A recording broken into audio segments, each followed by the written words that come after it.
जो होता है मेरा ख्याल वो उसकी खबर पूरे हिंदुस्तान पूरे विश्व में जाती है, और जब इतना अच्छा काम उसमें हो रहा है तो इसकी खबर और कितनी ज्यादा जाएगी।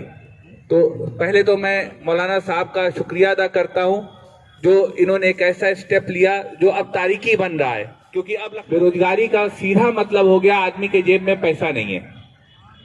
और किसके पास पैसा नहीं है। और एडम मॉल के 1 साल पूरे होने की इस मुख्तसर तकरीब में हम सबके हर्दिल अजीज़ जॉइंट पुलिस कमिश्नर मोहतरम जनाब नवीन अरोड़ा साहब का दिल की गहराइयों से इस्तकबाल करते हैं।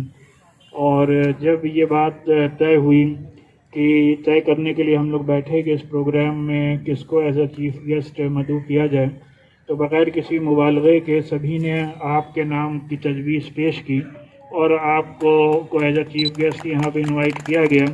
उसमें सबसे अहम बात यह है कि जैसे अभी मौलाना मुश्ताक साहब ने जो बात बताई कि लॉकडाउन के दरमियान हमारे नवीन अरोड़ा साहब ने जितनी खामोशी के साथ अपने घर से आपकी वाइफ ने ख़ुद अपने हाथों से खाना बना करके और बस्तियों में बांटा है, वो अपने आप में एक आपने बड़ा एग्जाम्पल सेट किया है जिसको हम सबको फॉलो करना चाहिए।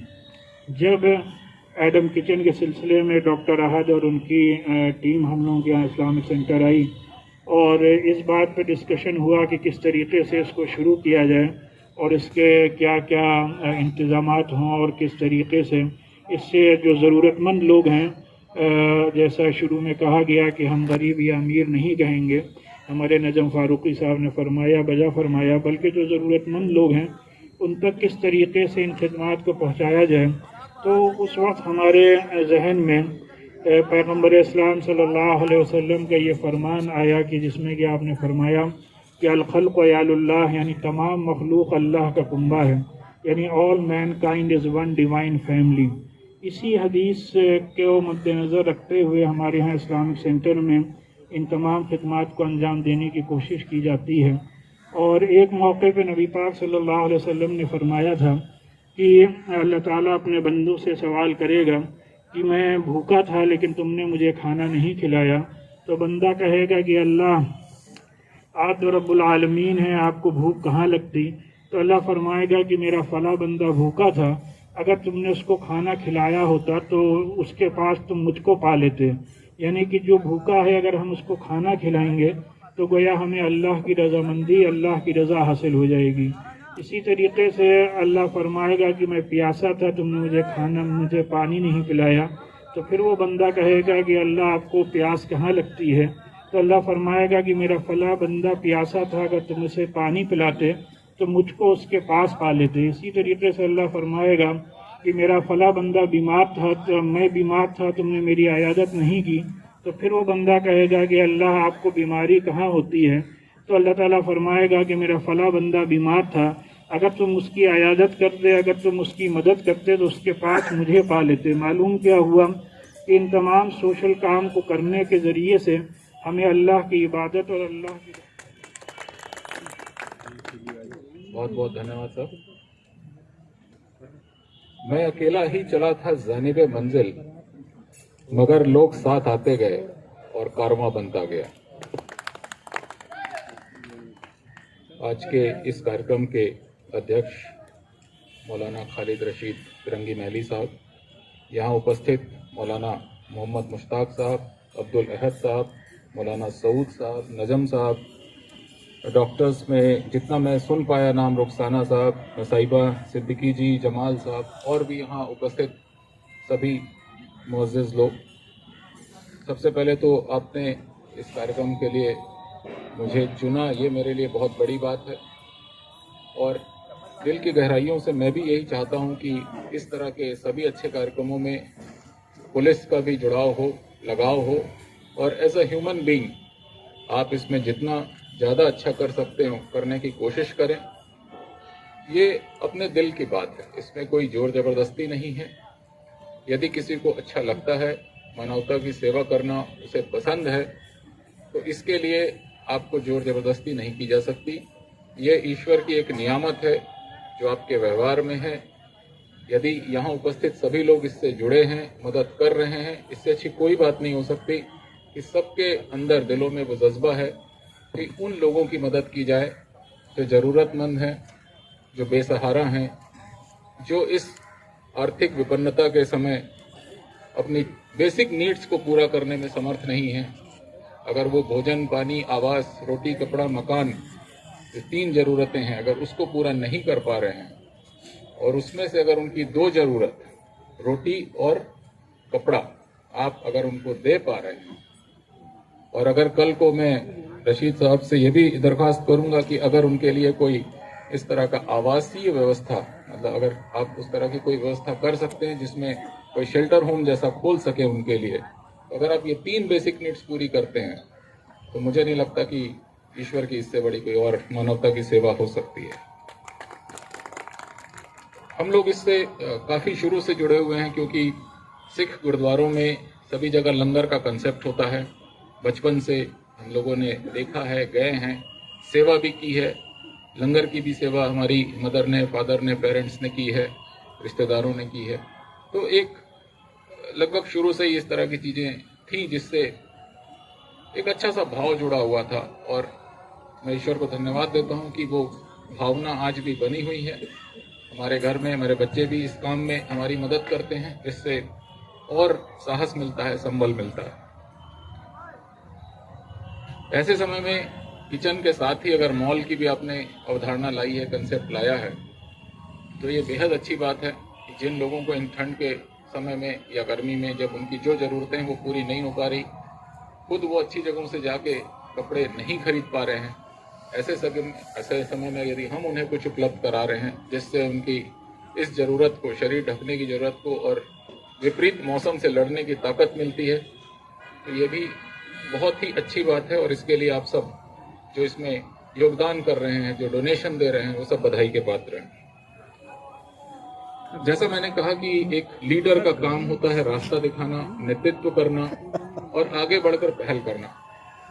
तो मैं खालिद रशीद फिरंगी महली साहब का कई मायनों में इसलिए भी शुक्रिया भी अदा करता हूँ और आपसे प्रेरणा भी लेता हूँ, और शायद इसीलिए मेरा जुड़ाव भी आपसे ज़्यादा है कि हर समय जो समाज की आवश्यकता है, देश की, राष्ट्र की आवश्यकता है, उसको पहले से सोचते हैं, फोरसी करते हैं और उसके हिसाब से अपनी प्लानिंग करते हैं।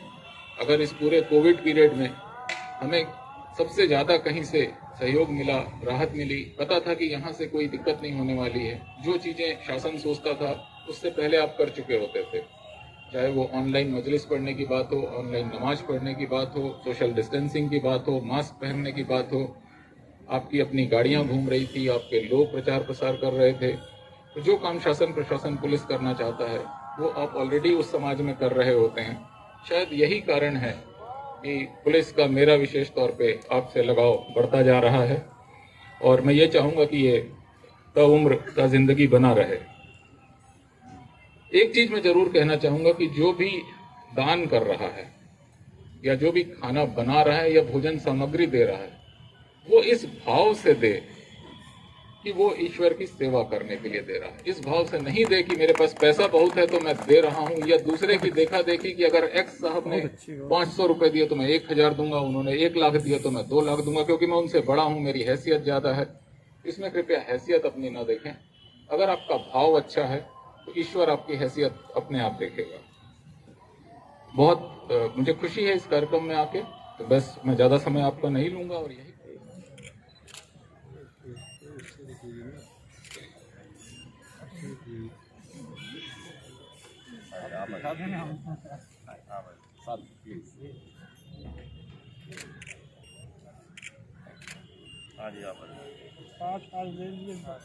बहुत अच्छा प्रतीक है।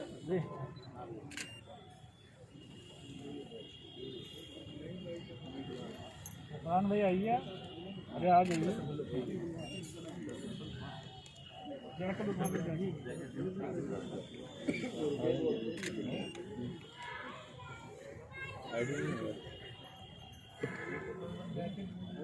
आओ बेटा आओ। सारे बॉस हैं, साइज अपना देख लेना। और कोई है नहीं? जी। क्या कुछ कहना है? सबसे पहले तो मैं धन्यवाद देना चाहता हूँ मौलाना खालिद रशीद फिरंगी महली साहब का, जिन्होंने इस कंसेप्ट को यहाँ उतारा है।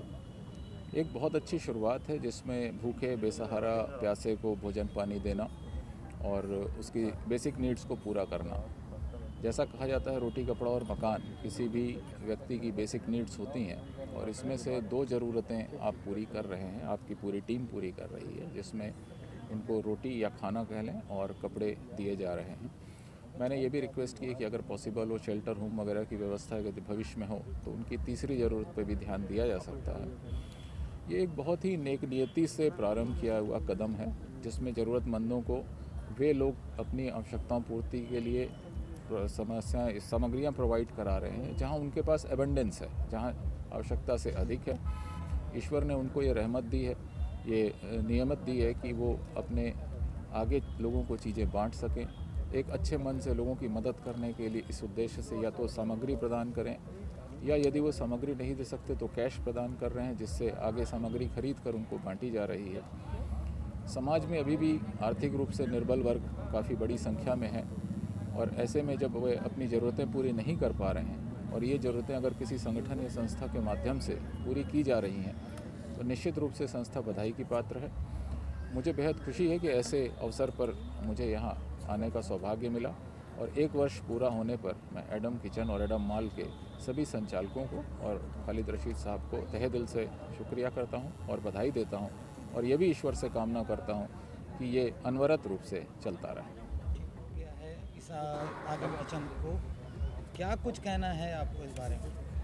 आज एडम किचन को 1 साल मुकम्मल हुआ है और आज के इस प्रोग्राम में हमारे जनाब नवीन अरोड़ा साहब ऐसा चीफ गेस्ट तशरीफ़ लाए हैं और आपने हम लोगों की सभी पूरी टीम की हौसला अफजाई की है और 1 साल का एक्सपीरियंस बहुत ही अच्छा रहा। जिस तरीके से लोगों ने दिल खोल करके इसमें डोनेशन दिया और साथ दिया और उसमें जो भी ज़रूरतमंद लोग हैं उन लोगों की हम लोगों ने ज़रूरत पूरी करने की थोड़ी बहुत कोशिश की है और ऊपर वाले से यही दुआ है कि इस सिलसिले को और इस काफ़िले को आगे भी हम लोगों को जारी रखने की तौफीक अता फरमाएं। अभी ठंड आ रही है, आगे बहुत सारी चीज़ें होंगी जैसे कि कंबल वगैरह बहुत सारी चीज़ें, उसके बारे में अभी आपने देखा कि जनाब नवीन अरोड़ा साहब के हाथों से और हमारे डॉक्टर सिद्दीकी साहब हैं, डॉक्टर गुफरान राशिद साहब हैं, सभी के हाथों से ज़रूरतमंदों में कंबल और जैकेट्स तकसीम किए गए हैं और ये अभी आज शुरुआत की गई है और रोज़ाना थोड़ा थोड़ा करके इंशाअल्लाह ये सिलसिला आगे जारी रखा जैसे कि एक सजेशन दिया नवीन अरोड़ा साहब ने कि शेल्टर होम की, तो क्या उसकी भी कोई तैयारी की जाएगी? हाँ जी, आपने जो मशवरा दिया है उसको कमेटी के सामने रखा जाएगा, उस पर डिस्कशन होगा और उसमें जो कुछ भी मुमकिन होगा वो करने की आगे कोशिश जो की रैन जाएगी। बसेरे वगैरह क्या क्या ऐसा सब इंतज़ाम होगा? यानी रैन बसेरा वक्त की अहम तरीन ज़रूरत है हुकूमत की तरफ से और सोशल ऑर्गेनाइजेशंस की तरफ से। कई जगह रैन बसेरा ऑलरेडी स्टार्ट कर दिया गया है। इस्लामिक सेंटर में भी इसका इंतज़ाम इंशाअल्लाह किया जाएगा। शुक्रिया।